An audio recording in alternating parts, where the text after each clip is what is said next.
श्री घटिकाचल हनुमान स्तोत्रम्। शंखचक्रधरं देवं घटिकाचलवासिनं योगारूढं ह्याञ्जनेयं वायुपुत्रं नमाम्यहम्। भक्ताभीष्टप्रदातारं चतुर्बाहुविराजितं दिवाकरद्युतिनिभं वन्देऽहं पवनात्मजं। कौपीनमेखलासूत्रं स्वर्णकुण्डलमण्डितं लङ्घिताब्धिरामदूतं नमामि सततं हरिं। दैत्यानां नाशनार्थाय महाकायधरं विभुं गदाधरकरो यस्तं वन्देऽहं मारुतात्मजं। नृसिंहाभिमुखो भूत्वा पर्वताग्रे च संस्थितं वाञ्छन्तं ब्रह्मपदवीं नमामि कपिनायकं। बालादित्यवपुष्कं च सागरोत्तारकारकं समीरवेगं देवेशं वन्देऽहमितविक्रमं। पद्मरागारुणमणि शोभितं कामरूपिणं पारिजाततरुस्थं च वन्देऽहं वनचारिणं। रामदूतं नमस्तुभ्यं पादपद्मार्चनं सदा देहि मे वाञ्छितफलं पुत्रपौत्रप्रवर्धनम्। इदं स्तोत्रं पठे नित्यं प्रातःकाले द्विजोत्तम तस्याभीष्टं ददात्याशु रामभक्तो महाबल। शंखचक्रधरं देवं घटिकाचलवासिनं योगारूढं ह्याञ्जनेयं वायुपुत्रं नमाम्यहम्। भक्ताभीष्टप्रदातारं चतुर्बाहुविराजितं दिवाकरद्युतिनिभं वन्देऽहं पवनात्मजं। कौपीनमेखलासूत्रं स्वर्णकुण्डलमण्डितं लङ्घिताब्धिरामदूतं नमामि सततं हरिं। दैत्यानां नाशनार्थाय महाकायधरं विभुं गदाधरकरो यस्तं वन्देऽहं मारुतात्मजं। नृसिंहाभिमुखो भूत्वा पर्वताग्रे च संस्थितं वाञ्छन्तं ब्रह्मपदवीं नमामि कपिनायकं। बालादित्यवपुष्कं च सागरोत्तारकारकं समीरवेगं देवेशं वन्देऽहमितविक्रमं। पद्मरागारुणमणि शोभितं कामरूपिणं पारिजाततरुस्थं च वन्देऽहं वनचारिणं। रामदूतं नमस्तुभ्यं पादपद्मार्चनं सदा देहि मे वाञ्छितफलं पुत्रपौत्रप्रवर्धनम्। इदं स्तोत्रं पठे नित्यं प्रातःकाले द्विजोत्तम तस्याभीष्टं ददात्याशु रामभक्तो महाबल। शंखचक्रधरं देवं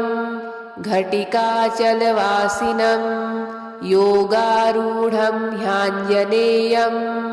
वायुपुत्रं नमाम्यहम्। भक्ताभीष्टप्रदातारं चतुर्बाहुविराजितं दिवाकरद्युतिनिभं वन्देऽहं पवनात्मजं। कौपीनमेखलासूत्रं स्वर्णकुण्डलमण्डितं लङ्घिताब्धिरामदूतं नमामि सततं हरिं दैत्यानां नाशनार्थाय महाकायधरं विभुं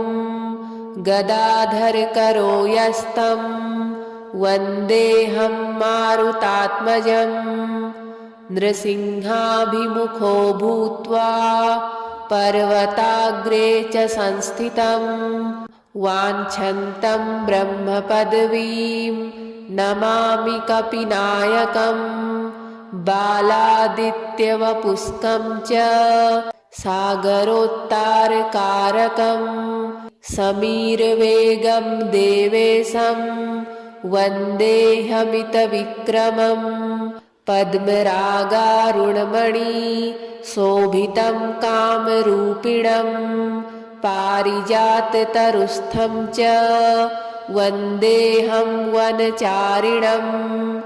रामदूतं नमस्तुभ्यं पादपद्मार्चनं सदा देहि मे वाञ्छितफलं पुत्रपौत्रप्रवर्धनम् इदं स्तोत्रं पठे नित्यं प्रातःकाले द्विजोत्तम तस्याभीष्टं ददात्यासु रामभक्तो महाबल शङ्खचक्रधरं देवं घटिकाचलवासिनं योगारूढं ह्याञ्जनेयं वायुपुत्रं नमाम्यहम् भक्ताभीष्टप्रदातारं चतुर्बाहुविराजितं दिवाकरद्युतिनिभं वन्देऽहं पवनात्मजं कौपीनमेखलासूत्रं स्वर्णकुण्डलमण्डितं लङ्घिताब्धिरामदूतं नमामि सततं हरिं दैत्यानां नाशनार्थाय महाकायधरं विभुं गदाधरकरो यस्तं वन्देऽहं मारुतात्मजं नृसिंहाभिमुखो भूत्वा पर्वताग्रे च संस्थितं वाञ्छन्तं ब्रह्मपदवीं नमामि कपिनायकं बालादित्यवपुष्कं च सागरोत्तारकारकं समीरवेगं देवेशं वन्देऽहमितविक्रमं पद्मरागारुणमणि शोभितं कामरूपिणं पारिजाततरुस्थं च वन्देऽहं वनचारिणं रामदूतं नमस्तुभ्यं पादपद्मार्चनं सदा देहि मे वाञ्छितफलं पुत्रपौत्रप्रवर्धनम् इदं स्तोत्रं पठे नित्यं प्रातःकाले द्विजोत्तम तस्याभीष्टं ददात्यासु रामभक्तो महाबल शङ्खचक्रधरं देवं घटिकाचलवासिनं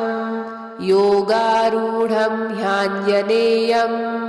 वायुपुत्रं नमाम्यहम् भक्ताभीष्टप्रदातारं चतुर्बाहुविराजितं दिवाकरद्युतिनिभं वन्देऽहं पवनात्मजं कौपीनमेखलासूत्रं स्वर्णकुण्डलमण्डितं लङ्घिताब्धिरामदूतं नमामि सततं हरिं दैत्यानां नाशनार्थाय महाकायधरं विभुं गदाधरकरो यस्तं वन्देऽहं मारुतात्मजं नृसिंहाभिमुखो भूत्वा पर्वताग्रे च संस्थितं वाञ्छन्तं ब्रह्मपदवीं नमामि कपिनायकं बालादित्यवपुष्कं च सागरोत्तारकारकं समीरवेगं देवेशं वन्देऽहमितविक्रमं पद्मरागारुणमणि शोभितं कामरूपिणं पारिजाततरुस्थं च वन्देऽहं वनचारिणं रामदूतं नमस्तुभ्यं पादपद्मार्चनं सदा देहि मे वाञ्छितफलं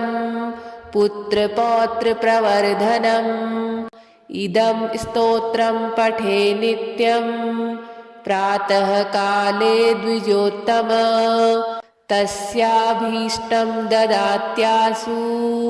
रामभक्तो महाबल शङ्खचक्रधरं देवं घटिकाचलवासिनं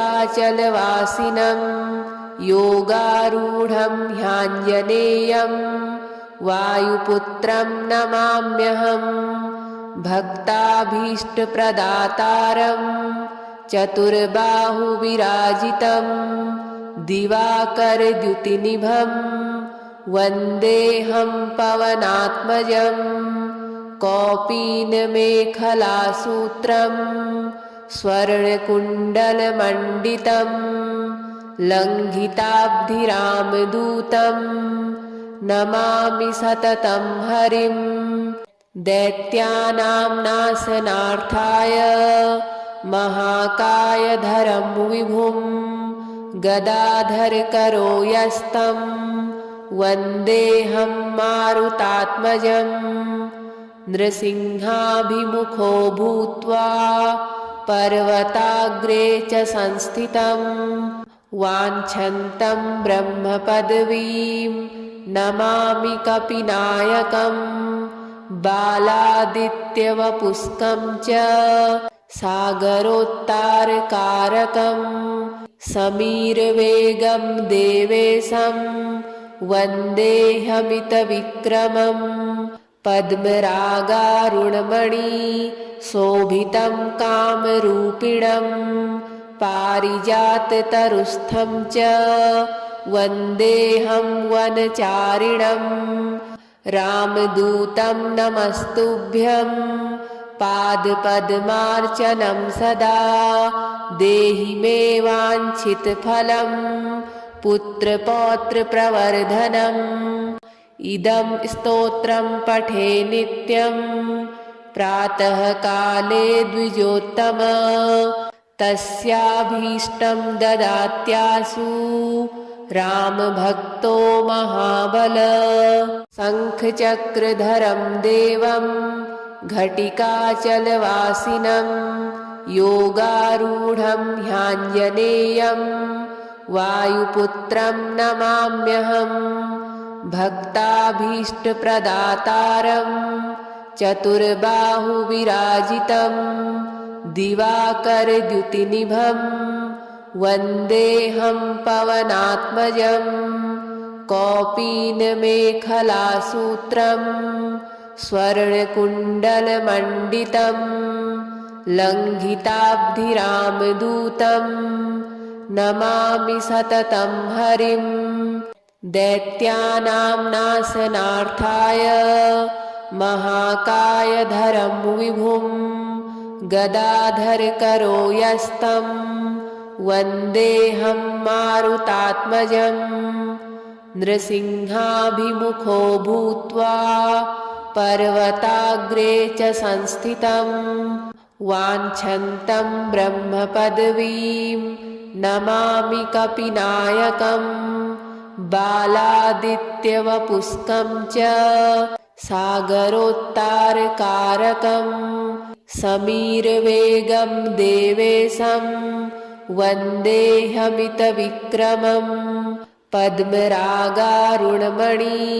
शोभितं कामरूपिणं पारिजाततरुस्थं च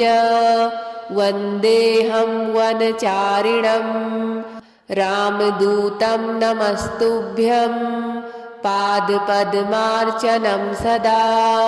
देहि मे वाञ्छितफलं पुत्रपौत्रप्रवर्धनम् इदं स्तोत्रं पठे नित्यं प्रातःकाले द्विजोत्तम तस्याभीष्टं ददात्यासु रामभक्तो महाबल शङ्खचक्रधरं देवं घटिकाचलवासिनं योगारूढं ह्याञ्जनेयं वायुपुत्रं नमाम्यहं भक्ताभीष्टप्रदातारं चतुर्बाहुविराजितं दिवाकरद्युतिनिभं वन्देऽहं पवनात्मजं कौपीनमेखलासूत्रं स्वर्णकुण्डलमण्डितं लङ्घिताब्धिरामदूतं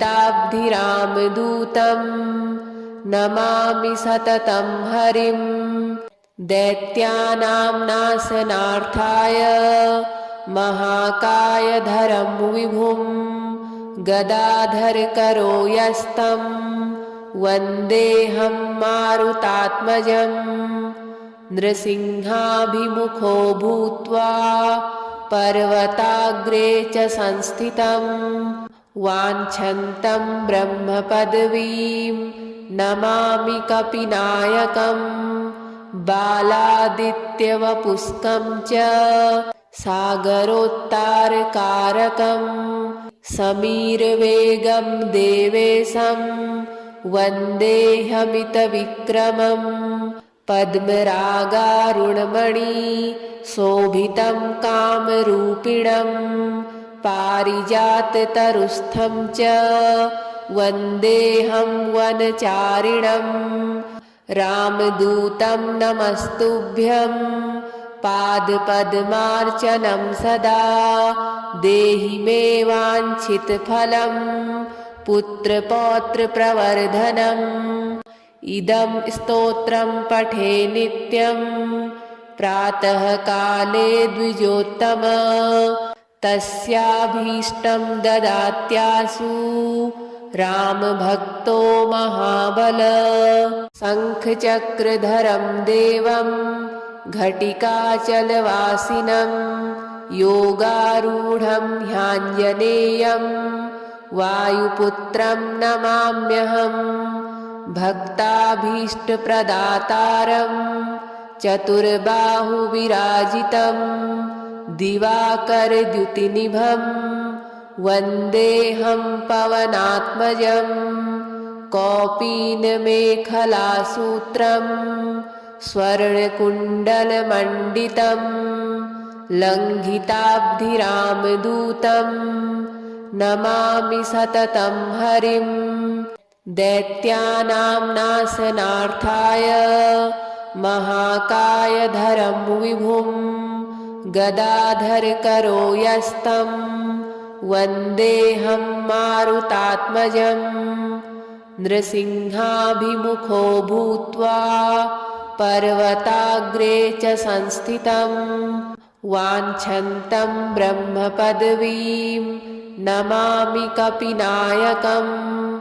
बालादित्यवपुष्कं च सागरोत्तारकारकं समीरवेगं देवेशं वन्देऽहमितविक्रमं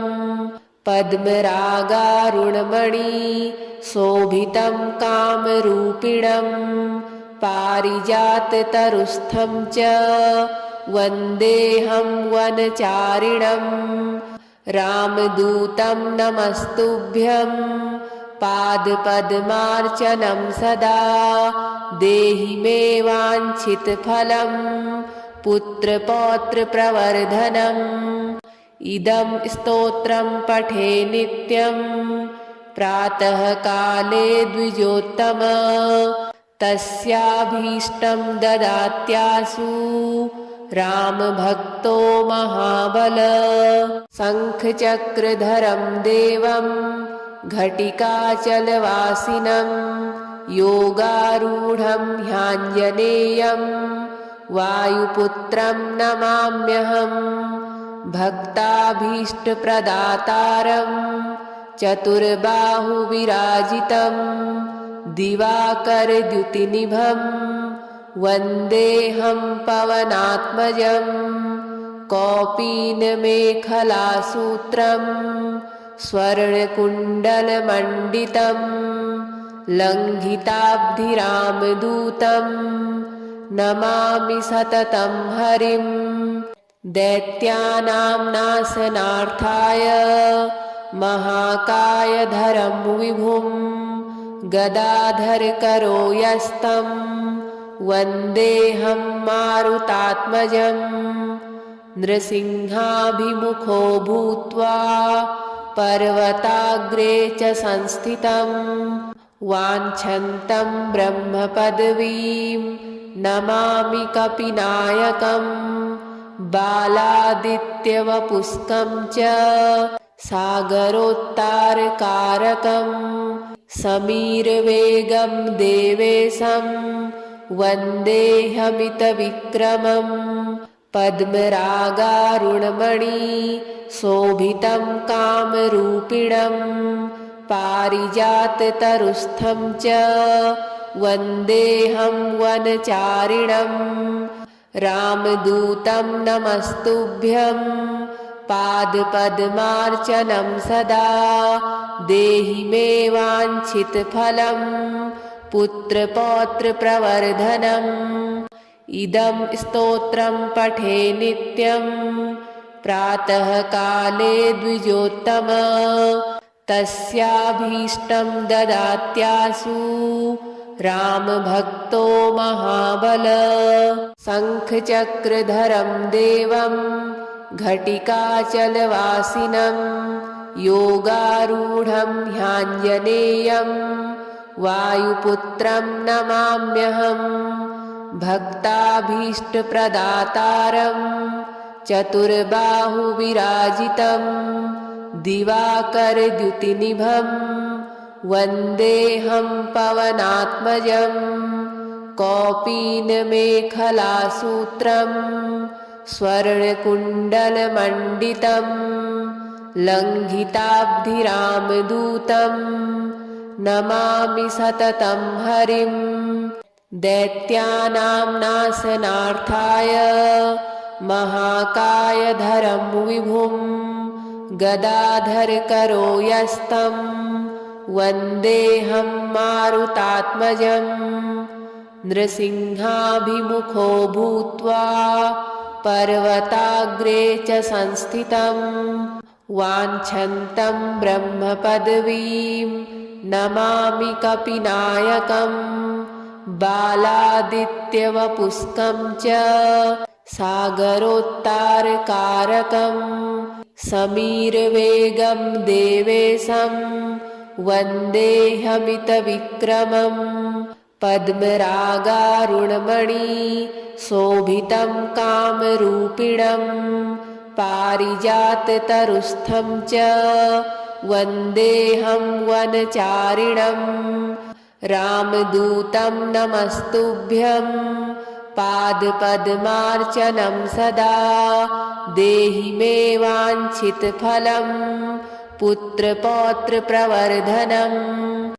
इदं स्तोत्रं पठे नित्यं प्रातःकाले द्विजोत्तम तस्याभीष्टं ददात्यासु रामभक्तो महाबल शङ्खचक्रधरं देवं घटिकाचलवासिनं योगारूढं ह्याञ्जनेयं वायुपुत्रं नमाम्यहं भक्ताभीष्टप्रदातारं चतुर्बाहुविराजितं दिवाकरद्युतिनिभं वन्देऽहं पवनात्मजं कौपीनमेखलासूत्रं स्वर्णकुण्डलमण्डितं लङ्घिताब्धिरामदूतं नमामि सततं हरिं दैत्यानां नाशनार्थाय महाकायधरं विभुं गदाधरकरो यस्तं वन्देऽहं मारुतात्मजं नृसिंहाभिमुखो भूत्वा पर्वताग्रे च संस्थितं वाञ्छन्तं ब्रह्मपदवीं नमामि कपिनायकम् बालादित्यवपुस्कं च सागरोत्तारकारकं समीरवेगं देवेशं वन्देऽहमितविक्रमं पद्मरागारुणमणि शोभितं कामरूपिणं पारिजाततरुस्थं च वन्देऽहं वनचारिणम् रामदूतं नमस्तुभ्यं पादपद्मार्चनं सदा देहि मे वाञ्छितफलं पुत्रपौत्रप्रवर्धनम् इदं स्तोत्रं पठे नित्यं प्रातःकाले द्विजोत्तम तस्याभीष्टं ददात्यासु रामभक्तो महाबल शङ्खचक्रधरं देवं घटिकाचलवासिनं योगारूढं ह्याञ्जनेयं वायुपुत्रं नमाम्यहं भक्ताभीष्टप्रदातारं चतुर्बाहुविराजितं दिवाकरद्युतिनिभं वन्देऽहं पवनात्मजं कौपीनमेखलासूत्रं स्वर्णकुण्डलमण्डितं लङ्घिताब्धिरामदूतं नमामि सततं हरिं दैत्यानां नाशनार्थाय महाकायधरं विभुं गदाधरकरो यस्तं वन्देऽहं मारुतात्मजं नृसिंहाभिमुखो भूत्वा पर्वताग्रे च संस्थितं वाञ्छन्तं ब्रह्मपदवीं नमामि कपिनायकं बालादित्यवपुस्कं च सागरोत्तारकारकं समीरवेगं देवेशं वन्देऽहमितविक्रमं पद्मरागारुणमणि शोभितं कामरूपिणं पारिजाततरुस्थं च वन्देऽहं वनचारिणम् रामदूतं नमस्तुभ्यं पादपद्मार्चनं सदा देहि मे वाञ्छितफलं पुत्रपौत्रप्रवर्धनम् इदं स्तोत्रं पठे नित्यं प्रातःकाले द्विजोत्तम तस्याभीष्टं ददात्यासु रामभक्तो महाबल शङ्खचक्रधरं देवं घटिकाचलवासिनं योगारूढं ह्याञ्जनेयं वायुपुत्रं नमाम्यहं भक्ताभीष्टप्रदातारं चतुर्बाहुविराजितं दिवाकरद्युतिनिभं वन्देऽहं पवनात्मजं कौपीनमेखलासूत्रं स्वर्णकुण्डलमण्डितं लङ्घिताब्धिरामदूतं नमामि सततं हरिं दैत्यानां नाशनार्थाय महाकायधरं विभुं गदाधरकरो यस्तं वन्देऽहं मारुतात्मजं नृसिंहाभिमुखो भूत्वा पर्वताग्रे च संस्थितं वाञ्छन्तं ब्रह्मपदवीं नमामि कपिनायकं बालादित्यवपुस्कं च सागरोत्तारकारकं समीरवेगं देवेशं वन्देऽहमितविक्रमं पद्मरागारुणमणि शोभितं कामरूपिणं पारिजाततरुस्थं च वन्देऽहं वनचारिणं रामदूतं नमस्तुभ्यं पादपद्मार्चनं सदा देहि मे वाञ्छितफलं पुत्रपौत्रप्रवर्धनम्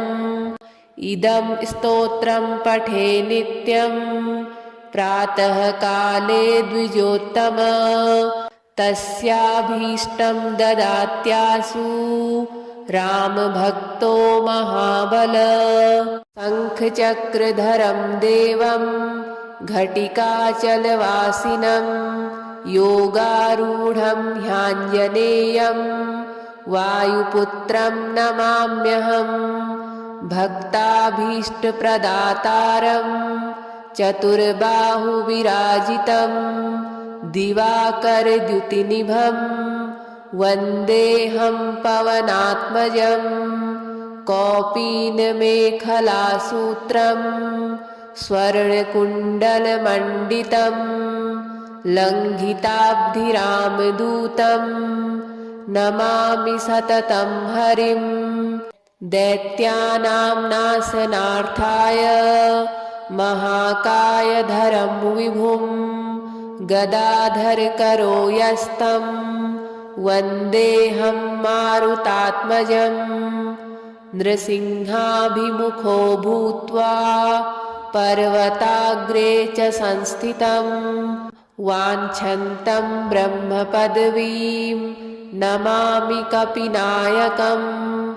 बालादित्यवपुष्कं च सागरोत्तारकारकं समीरवेगं देवेशं वन्देऽहमितविक्रमं पद्मरागारुणमणि शोभितं कामरूपिणं पारिजाततरुस्थं च वन्देऽहं वनचारिणं रामदूतं नमस्तुभ्यं पादपद्मार्चनं सदा देहि मे वाञ्छितफलं पुत्रपौत्रप्रवर्धनम् इदं स्तोत्रं पठे नित्यं प्रातःकाले द्विजोत्तम तस्याभीष्टं ददात्यासु रामभक्तो महाबल शङ्खचक्रधरं देवं घटिकाचलवासिनं योगारूढं ह्याञ्जनेयं वायुपुत्रं नमाम्यहम् भक्ताभीष्टप्रदातारं चतुर्बाहुविराजितं दिवाकरद्युतिनिभं वन्देऽहं पवनात्मजं कौपीनमेखलासूत्रं स्वर्णकुण्डलमण्डितं लङ्घिताब्धिरामदूतं नमामि सततं हरिं दैत्यानां नाशनार्थाय महाकायधरं विभुं गदाधरकरो यस्तं वन्देऽहं मारुतात्मजं नृसिंहाभिमुखो भूत्वा पर्वताग्रे च संस्थितं वाञ्छन्तं ब्रह्मपदवीं नमामि कपिनायकं बालादित्यवपुष्कं च सागरोत्तारकारकं समीरवेगं देवेशं वन्देऽहमितविक्रमं पद्मरागारुणमणि शोभितं कामरूपिणं पारिजाततरुस्थं च वन्देऽहं वनचारिणं रामदूतं नमस्तुभ्यं पादपद्मार्चनं सदा देहि मे वाञ्छितफलं पुत्रपौत्रप्रवर्धनम् इदं स्तोत्रं पठे नित्यं प्रातःकाले द्विजोत्तम तस्याभीष्टं ददात्यासु रामभक्तो महाबल शङ्खचक्रधरं देवं घटिकाचलवासिनं योगारूढं ह्याञ्जनेयं वायुपुत्रं नमाम्यहं भक्ताभीष्टप्रदातारं चतुर्बाहुविराजितं दिवाकरद्युतिनिभं वन्देऽहं पवनात्मजं कौपीनमेखलासूत्रं स्वर्णकुण्डलमण्डितं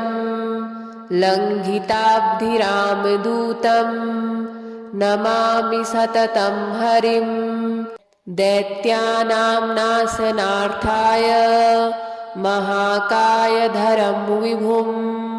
गदाधरकरो यस्तं वन्देऽहं मारुतात्मजं नृसिंहाभिमुखो भूत्वा पर्वताग्रे च संस्थितं वाञ्छन्तं ब्रह्मपदवीं नमामि कपिनायकं बालादित्यवपुष्कं च सागरोत्तारकारकं समीरवेगं देवेशं वन्देऽहमितविक्रमं पद्मरागारुणमणि शोभितं कामरूपिणं पारिजाततरुस्थं च वन्देऽहं वनचारिणं रामदूतं नमस्तुभ्यं पादपद्मार्चनं सदा देहि मे वाञ्छितफलं पुत्रपौत्रप्रवर्धनम् इदं स्तोत्रं पठे नित्यं प्रातःकाले द्विजोत्तम तस्याभीष्टं ददात्यासु रामभक्तो महाबल शङ्खचक्रधरं देवं घटिकाचलवासिनं योगारूढं ह्याञ्जनेयं वायुपुत्रं नमाम्यहं भक्ताभीष्टप्रदातारं चतुर्बाहुविराजितं दिवाकरद्युतिनिभं वन्देऽहं पवनात्मजं कौपीनमेखलासूत्रं स्वर्णकुण्डलमण्डितं लङ्घिताब्धिरामदूतं नमामि सततं हरिं दैत्यानां नाशनार्थाय महाकायधरं विभुं गदाधरकरो यस्तं वन्देऽहं मारुतात्मजं नृसिंहाभिमुखो भूत्वा पर्वताग्रे च संस्थितं वाञ्छन्तं ब्रह्मपदवीं नमामि कपिनायकं बालादित्यवपुष्कं च सागरोत्तारकारकं समीरवेगं देवेशं वन्देऽहमितविक्रमं पद्मरागारुणमणि शोभितं कामरूपिणं पारिजाततरुस्थं च वन्देऽहं वनचारिणं रामदूतं नमस्तुभ्यं